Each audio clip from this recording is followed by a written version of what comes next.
Capítulo 3. Apostando em gotas de chuva. Muitos se candidatam, poucos são escolhidos.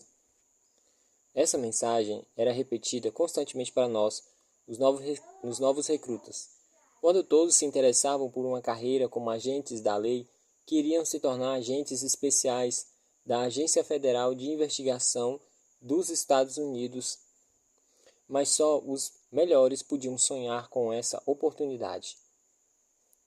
A instituição contava com uma história longa e respeitosa que retomava 1924, quando o advogado governamental desconhecido chamado John Edgar Hoover assumia uma agência corrupta, subfinanciada e mal administrada.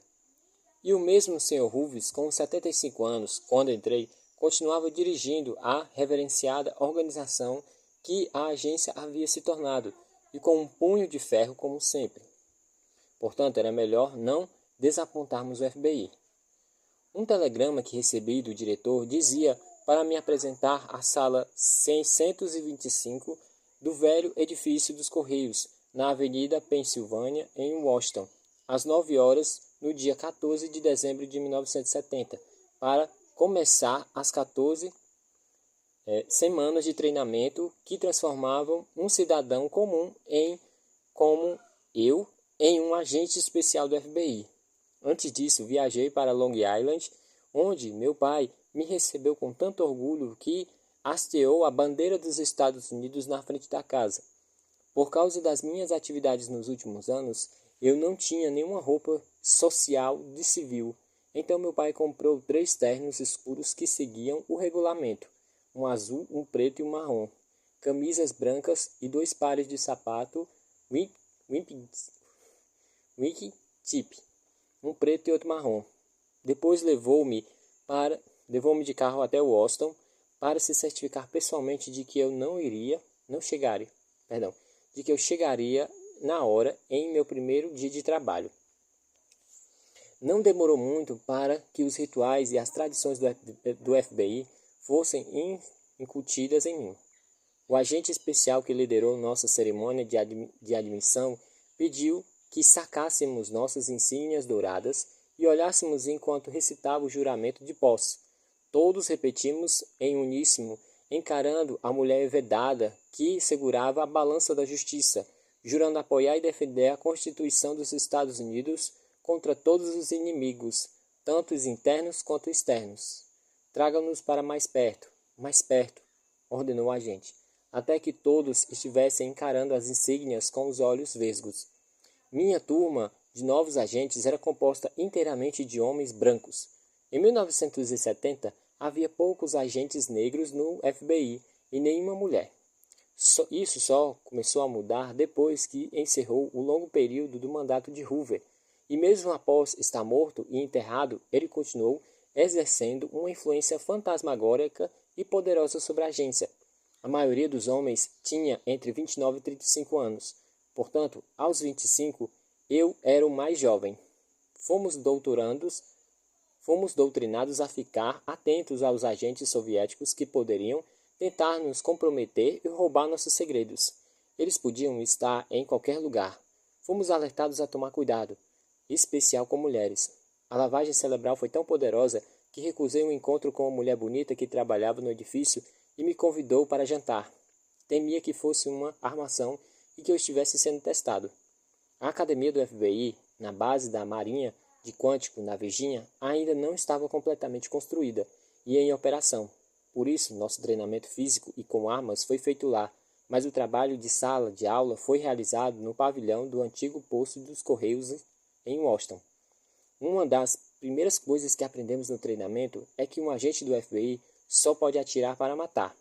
O raciocínio por trás dessa política é rigoroso e lógico. Se você saca a arma, é porque já decidiu atirar. E, se já decidiu que a situação é grave o bastante para que seja preciso atirar, também já resolveu que é grave o bastante para tirar uma vida. No calor do momento, dificilmente há tempo de planejar o tiro ou de praticar muitos exercícios mentais. E tentar apenas deter ou derrubar um sujeito é muito arriscado. Não devemos assumir riscos desnecessários para nós mesmos ou para uma possível vítima. Também recebemos um treinamento igualmente rigoroso em direito penal, análise de impressões digitais, crimes violentos e colarinho branco, técnicas de detenção, armas, combate corpo a corpo e história da função do FBI para a aplicação da lei do país. Mas um dos cursos que ficaram mais marcados na minha mente foi também dado no começo do treinamento. Todos nos referimos a ele como o treinamento de palavras feias. As portas estão fechadas, perguntou. As portas estão fechadas? Perguntou o instrutor. Então entregou uma lista de cada uma para nós. Quero que vocês estudem essas palavras. Pelo que me lembro, a lista continha pérolas como merda, foda, cunilíngua, felação, boceta e escroto. Nossa tarefa era memorizar todas essas palavras, para sabermos o que fazer caso elas surgissem algum dia em nosso trabalho em campo, como um interrogatório. E o que devemos fazer era entregar qualquer relatório de casos que contivessem uma dessas palavras para o estenográfico de obscenidades do escritório, eu juro, e não para uma secretária comum.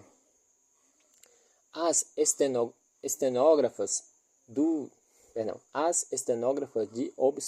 obscenidades costumavam ser mulheres mais velhas, maduras e vívidas, que estariam mais preparadas para lidar com o choque de ver tais palavras e expressões.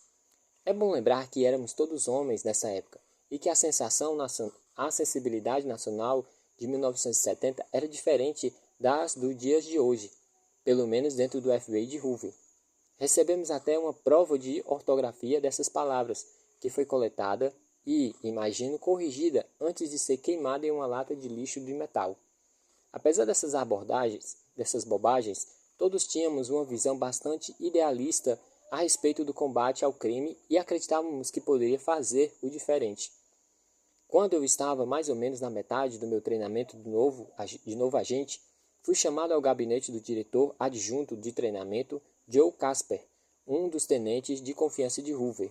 Ele era conhecido como Fantasminha Camarada no FBI, em referência ao Gasparzinho do desenho animado, Casper em inglês, mas o apelido certamente era irônico e não afetivo. Casper disse que eu estava me saindo bem na maioria das áreas, mas que estava muito abaixo da média em comunicação de agência, que era a metodologia e nomenclatura por meio do qual os diferentes elementos da organização se comunicavam. Bem, senhor, quero ser o melhor, respondi.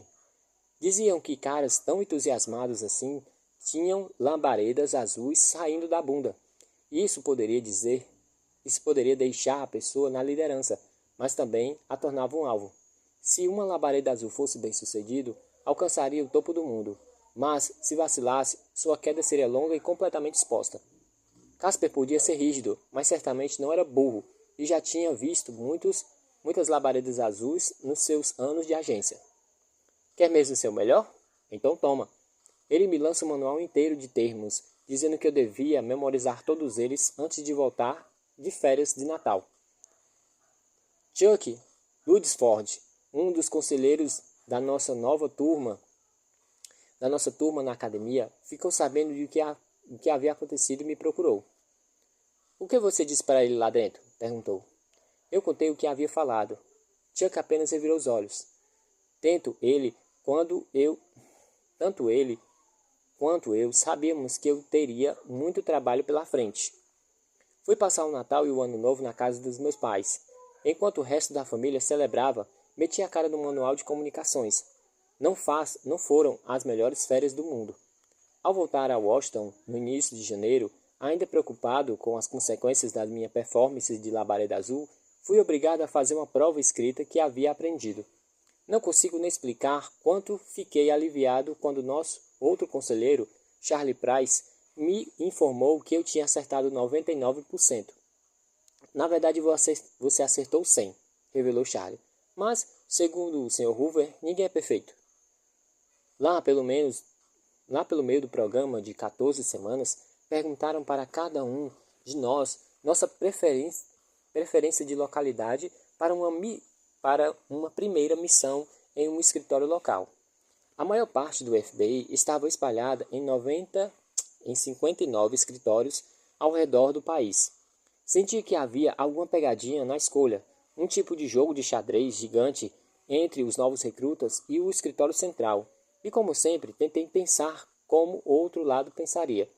Eu era de Nova York e não tinha muito interesse em voltar para lá.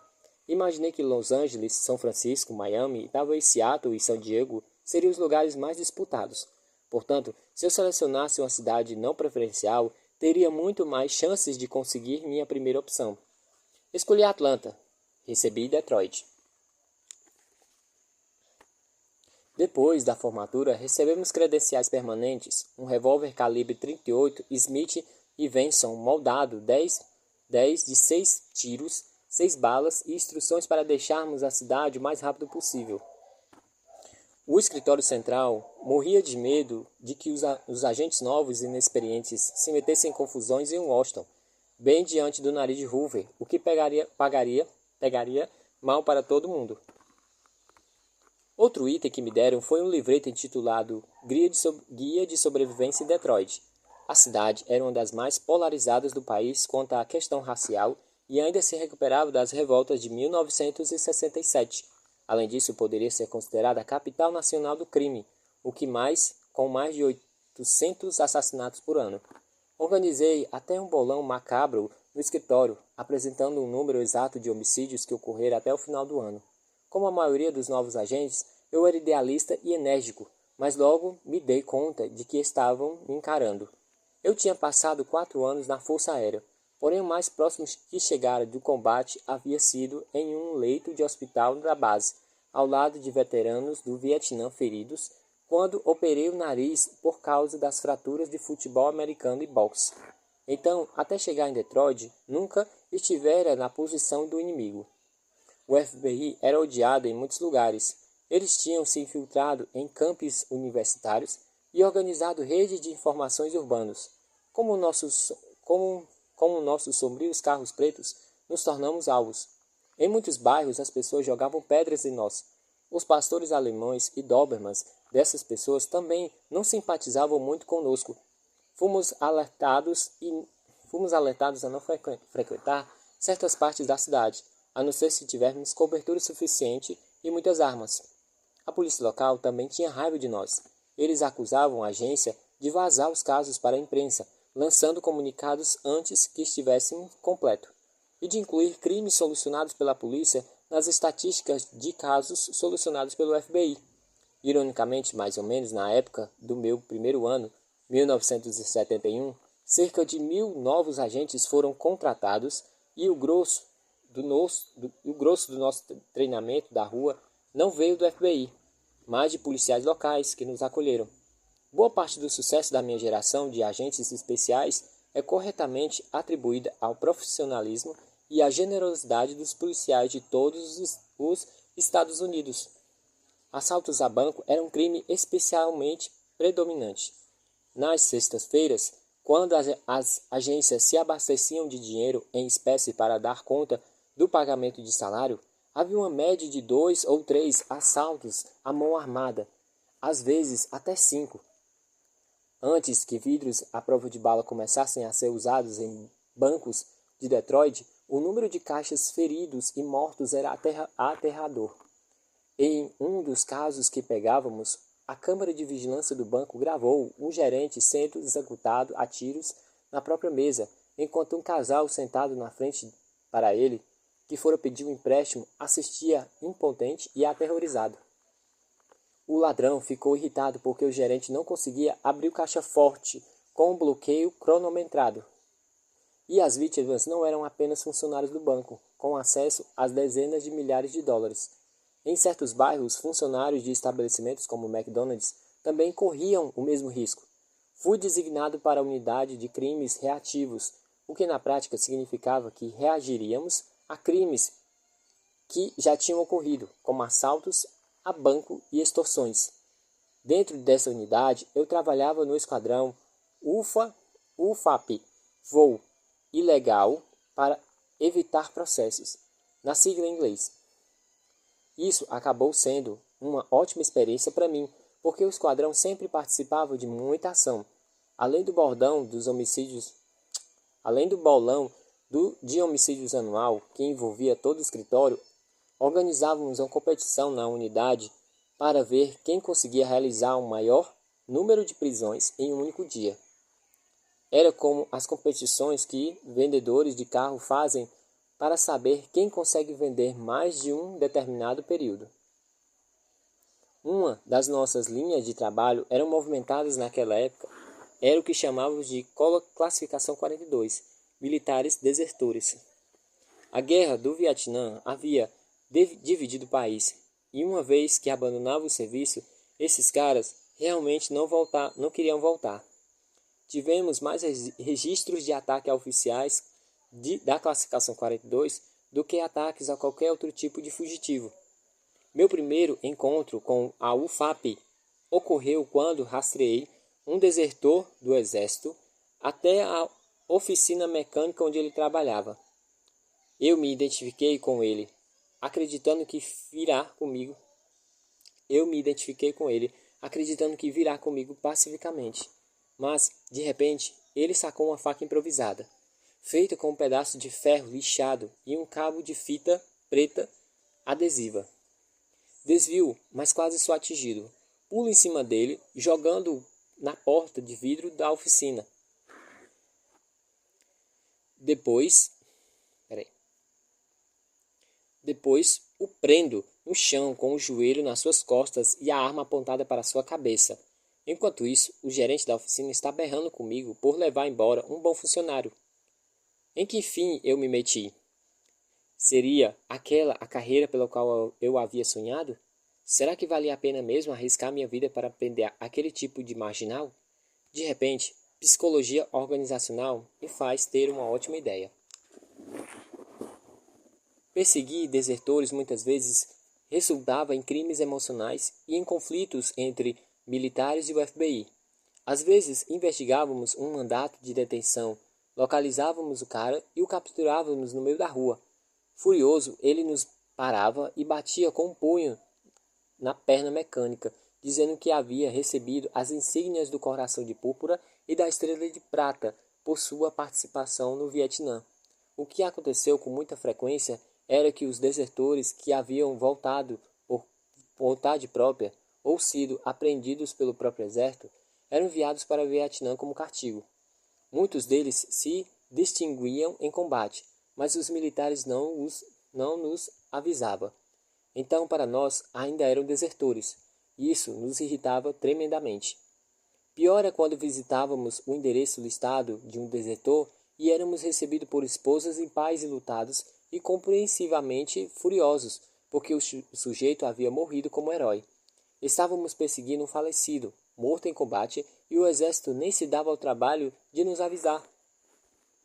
Independentemente do tipo de profissão que você exerce, quando é jogado aos leões, começa a notar as coisas grandes e pequenas que nunca lhe marcaram na escola ou no treinamento.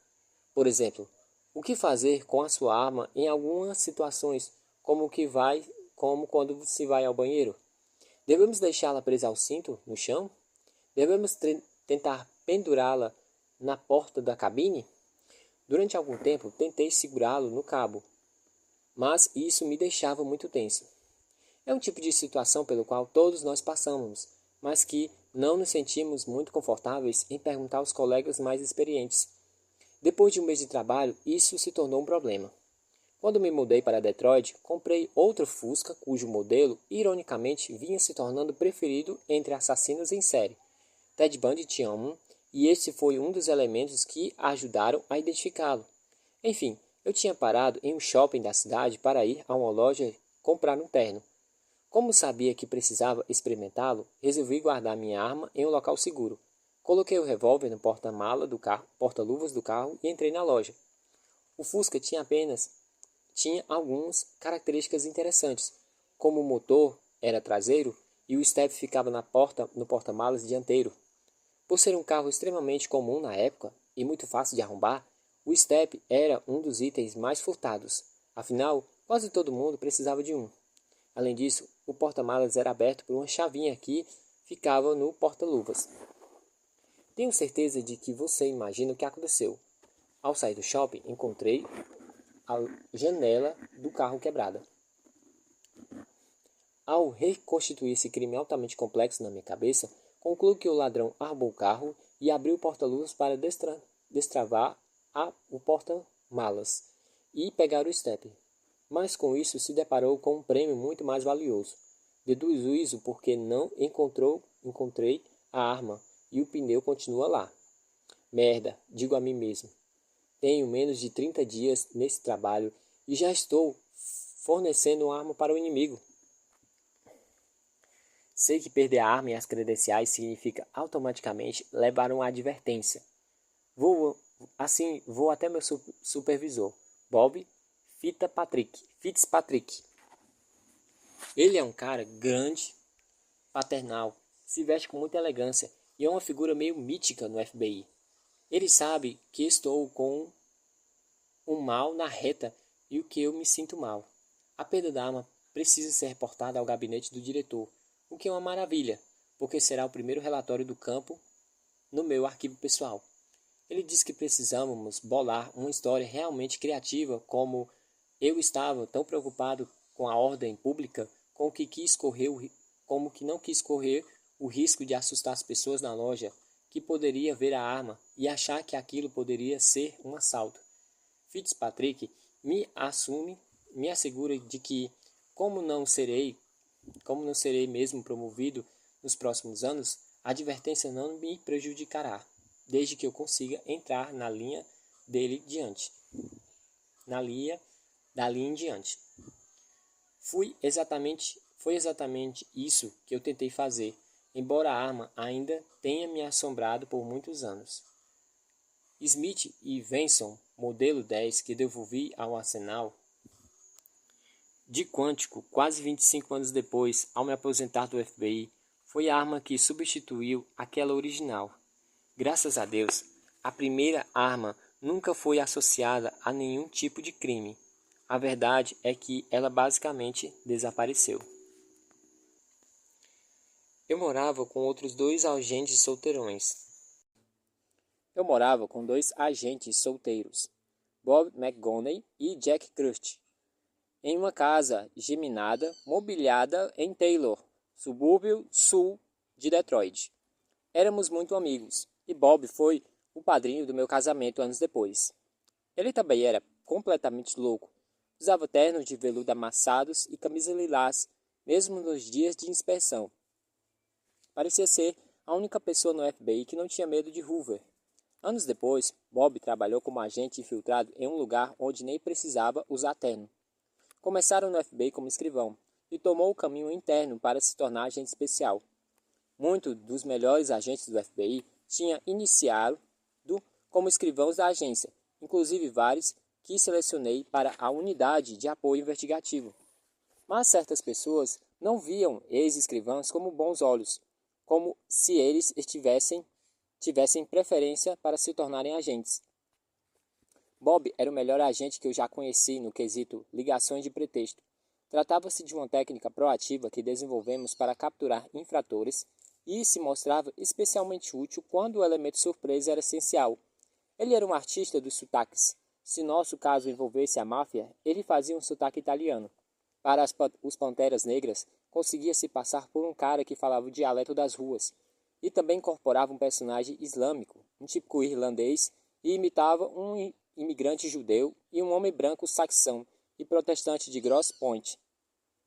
Ele não apenas reproduzia perfeitamente o jeito de falar, como alterava o seu vocabulário e a dicção para se encaixar no personagem. Bob era tão bom nisso que, certa vez, ligou para Joey Del Campo, outro agente sobre o qual você lerá no próximo capítulo, e o convenceu de que era um militante negro que queria se tornar informante do FBI. Naquela época, havia uma pressão enorme para conseguirmos fontes entre a população carente da cidade. Bob marcou um encontro com Joey, que pensava ter conseguido acesso a algo importante. Ninguém apareceu para encontrá-lo, e no dia seguinte, Joe ficou muito puto ao ser cumprimentado por Bob usando a voz da ligação. Prender criminosos era uma coisa, mas logo comecei a me interessar pelos processos de pensamentos envolvidos no crime. Sempre que prendia alguém, fazia-lhe perguntas, como o motivo dele ter escolhido determinado banco ou não, e não outro, ou o que o fez selecionar certa vítima. Todos sabíamos que ladrões preferiam roubar bancos mais nas tardes de sexta-feira, porque era quando havia mais dinheiro. Mas além disso, eu queria descobrir quais decisões tinham sido tomadas durante o planejamento e a execução do assalto. Eu não devia parecer muito intimidante. Assim como na época da escola, as pessoas se sentiam à vontade para se abrir comigo. Quanto mais questionava esses caras, mais compreendia que criminosos bem-sucedidos são bons analistas de perfis. Todos tinham um perfil muito bom, muito bem pensado e pesquisado do tipo de banco que preferiam. Alguns gostavam de agências que ficavam perto de estradas centrais interestaduais para facilitar a fuga e possibilitar que estivessem a quilômetros de distância quando uma perseguição acontecesse. Alguns gostavam de agências pequenas e isoladas, como as temporárias, que eram montadas em trailers. Alguns observavam bancos antes do crime para estudar a planta e contar quantos funcionários estavam trabalhando e quantos clientes permaneciam no saguão em determinado momento. Às vezes visitava diversas agências até encontrar uma que não tivesse nenhum funcionário do sexo masculino, e aquele seria o seu alvo. Os edifícios sem janelas voltados para a rua eram os melhores, porque ninguém do lado de fora podia testemunhar o assalto e as vítimas do lado de dentro não conseguiam identificar o carro de fuga. Os melhores profissionais haviam chegado à conclusão de que um bilhete anunciando o assalto era melhor do que um anúncio em voz alta com uma arma sacudida no ar, e sempre se lembrava de levar o bilhete ao ir embora, para não deixar evidências.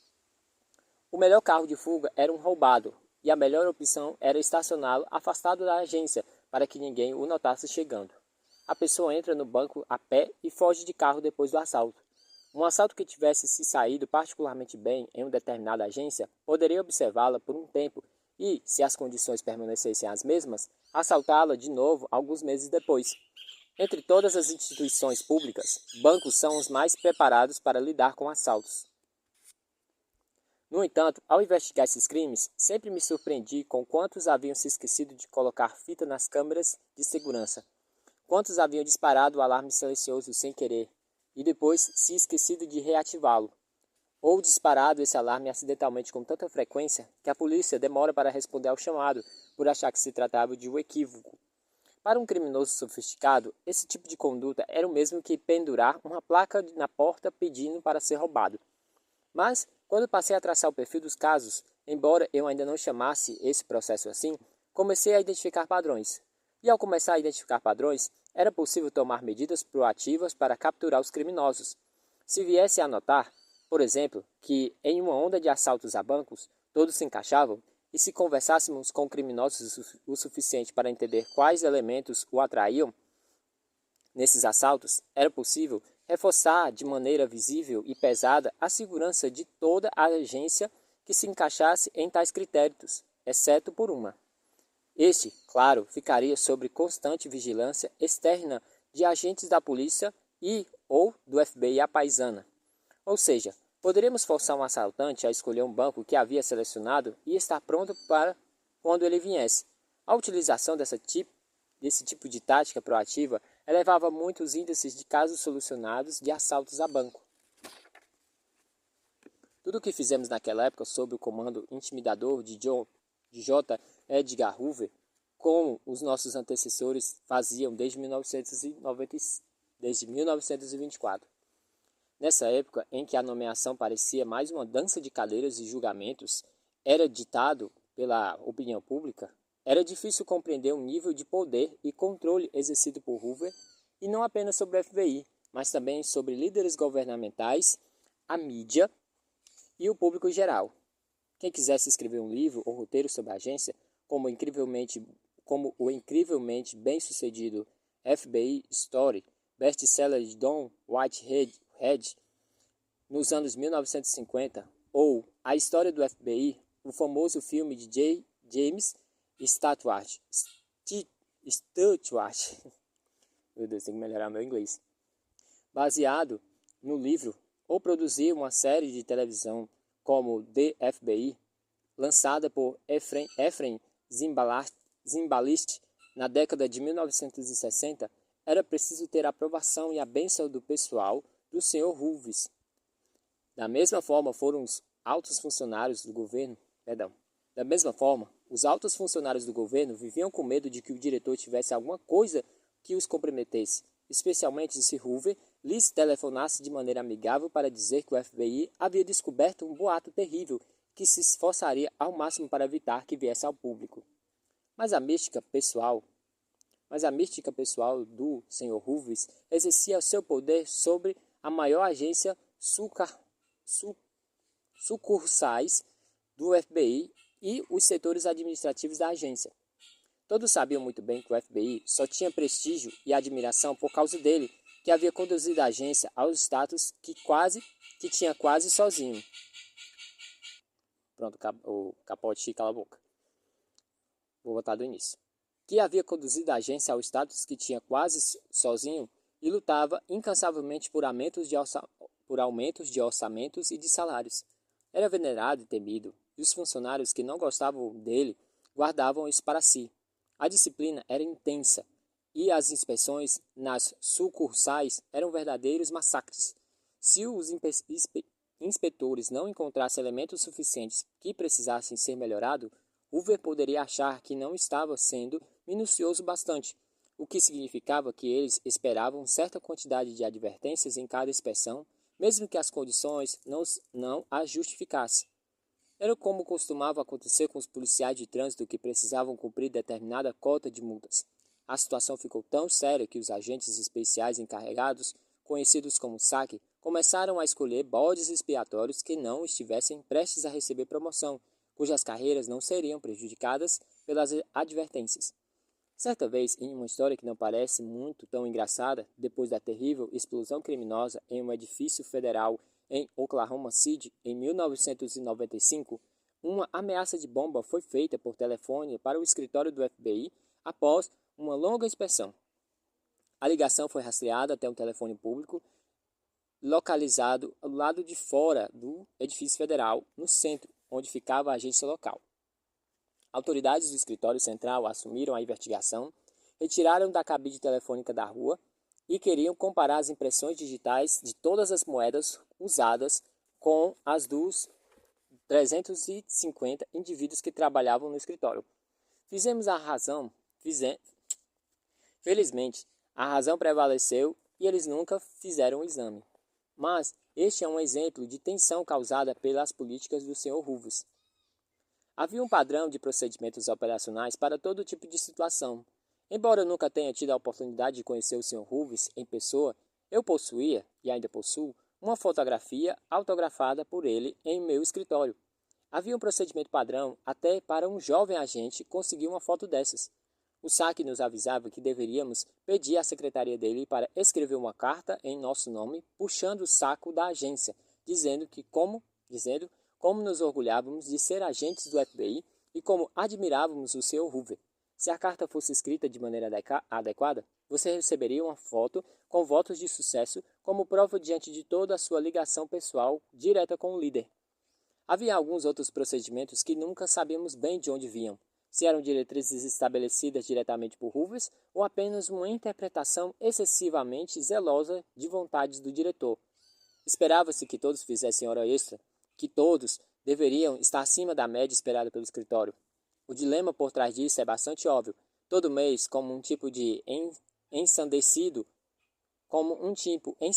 de esquema de pirâmide, o número de horas não parava de crescer. Agentes extremamente corretos e íntegros que estavam na agência eram obrigados a aprender a adulterar suas folhas de ponto. Ninguém deveria fumar ou tomar café no escritório. E como a equipe de vendedores ambulantes esperava que os agentes passassem o mínimo de tempo possível dentro da agência, mesmo que fosse para usar o telefone. Desse modo, cada homem desenvolveria as próprias práticas de trabalho para tentar lidar com isso. Eu pensava muito tempo revisando os meus casos em uma baia na biblioteca pública. Um dos maiores devotos do Evangelho segundo São Edgar era o nosso SAC, Neil Haight, apelidado de Uva. Haight era um cara grandalhão, com mais de 1,90 de altura e usava óculos de aro grosso. Ele era rígido e impassível, e nem um pouco caloroso e fofinho. Teve uma carreira louvável na agência e ainda comandou os escritórios locais de Filadélfia e de Nova York, entre outros. Havia quem acreditasse que ele assumiu o lugar de Hoover quando, se o dia inevitável chegasse. Em Nova York, Reid formou a primeira equipe, equipe a efetivamente usar os estatutos federais de conspiração conhecidos como RICO, organização corrupta e influências pela extorsão, para combater o crime organizado. Mas de volta a Detroit, ele ainda seguia as regras à risca. Claro que um dia, Hitch e Bob McGonaghy entrariam em conflito, e isso ocorreu em um sábado, quando estávamos em casa. Bob recebeu uma ligação dizendo que o Uva queria vê-lo imediatamente, junto com o supervisor do nosso esquadrão, Bob Fitzpatrick. Então McGonaghy foi a McGonigal, bota McGonaghy, gente, perdão. Foi até o escritório e Reid disse que alguém havia usado o telefone para ligar para Nova Jersey. Era proibido usar o telefone para assuntos pessoais. Na verdade, o que ele estava fazendo poderia ser considerado tanto pessoal quanto profissional, mas no FBI era melhor prevenir do que remediar. Reid, que estava bem virulento quando queria, começou pelas beiradas usando boas técnicas de interrogatório, que serve para colocar o entrevistado contra a parede. Certo, McGonaghy, conte-me suas ligações. Bob começou a confessar todas as ligações das quais se lembra, porque teme que talvez Reid tenha alguma acusação mais séria contra ele. Talvez consiga saciar a ira do saque ao admitir essas pequenas infrações. Reid se levanta, revelando toda a sua imponente estatura, inclinando-se sobre a mesa e aponta o dedo de forma ameaçadora. McGonaghy, ouça bem, você tem duas bolas lá fora. Em primeiro lugar, é um ex-escrivão. Eu odeio esses escrivãos de merda. Em segundo lugar, se eu te pego usando mais uma única vez, Em segundo lugar, se eu te pegar usando mais uma única camisa lilás, especialmente durante as inspeções, vou te descer a porrada no meio do West Jefferson.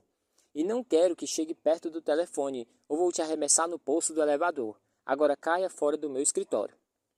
Bob voltava para casa arrasado, convencido de que será demitido. Jack Crunch e eu nos sentimos mal por ele.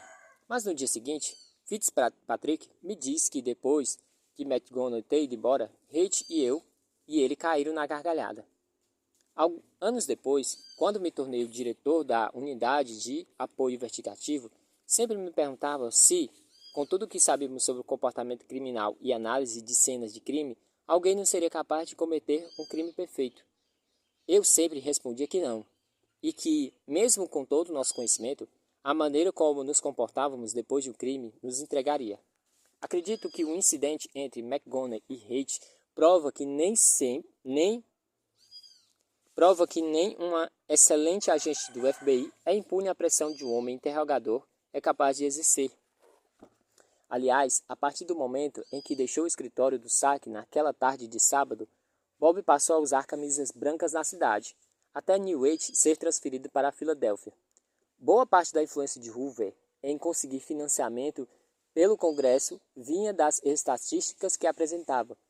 Mas, para que o diretor conseguisse usar esses números, todos os funcionários deveriam cumprir suas funções. Reza a lenda que, em 1972, Reid prometeu ao chefe a prisão de 150 envolvidos em jogos de azar. Naquela época, essa era aparentemente a categoria cujos índices precisavam melhorar. Assim, elaboramos uma complexa operação à paisana que envolvia informantes, grampos telefônicos e planejamento militar, que culminaria no domingo do Super Bowl, no dia do ano com o maior número de apostas ilegais. O Dallas Cowboy, que havia perdido por pouco do Baltimore Colts no ano anterior, disputava a taça com o Miami Dolphins, em Nova Orleans. As prisões dos apostadores profissionais precisavam ser rápidas e precisas, porque eles costumavam usar papel de nitrocelulose, que queima instantaneamente. ou papel de batata, que dissolve na água. Como havia chovido sem parar o dia inteiro, a operação prometia ser uma bagunça. No entanto, capturou mais de 200 apostadores naquela tarde chuvosa. A certa altura, eu estava com um sujeito algemado no banco de trás do carro, levando para o arsenal, onde estaríamos fichando os bandidos. Ele era um cara simpático e amigável, e era bonito também. Parecia o Paul Newman. Depois que tudo estiver acabado, disse ele, devíamos nos encontrar qualquer dia para uma partida de racquetball. Como ele era um cara acessível, comecei a lhe fazer perguntas, da mesma forma como eu agi com os assaltantes de banco. Por que faz isso? Eu amo fazer isso, ele respondeu. Vocês podem prender todo mundo, John, hoje. Não vai fazer a menor diferença. Mas um cara esperto como você não teria muita dificuldade em ganhar a vida de maneira lícita. Ele balançou a cabeça como se eu ainda tivesse entendido. Estava chovendo muito forte. Ele olhou para o lado, desviando a minha atenção para a janela do carro. Está vendo as gotas da chuva? Ele apontou. Aposto que a da esquerda chegará à parte de baixo do vidro antes que a da direita. Não precisamos do Super Bowl. Tudo o que precisamos é de 2 pequenas gotas de chuva. Você não pode nos deter, John. Não importa o que a faça. É o que somos. Para mim, aquele breve encontro foi como um raio surgindo do céu. Um instante em que a minha ignorância deixou de existir.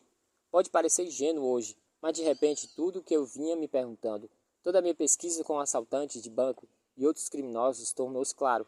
É o que somos.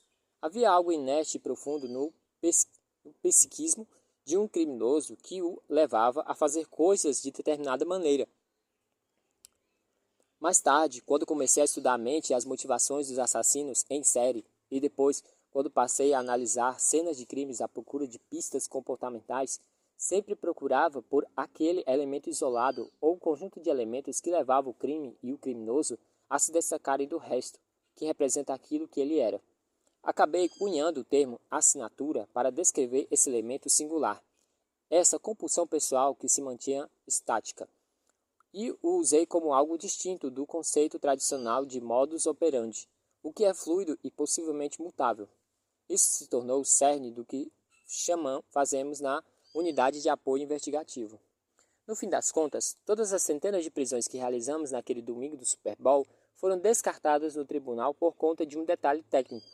Como todos estavam com pressa para iniciar a operação o mais rápido possível, quem acabou assinando os mandatos de busca foi a assistência do procurador-geral, e não o próprio. Haight, no entanto, havia cumprido sua promessa e alcançara os índices que Hoover pedira, pelo menos no tempo suficiente que surtiram o impacto desejado sobre o Capitólio. E eu tivera um insight que se tornaria essencial na minha carreira como agente da lei, simplesmente apostando em gotas de chuva.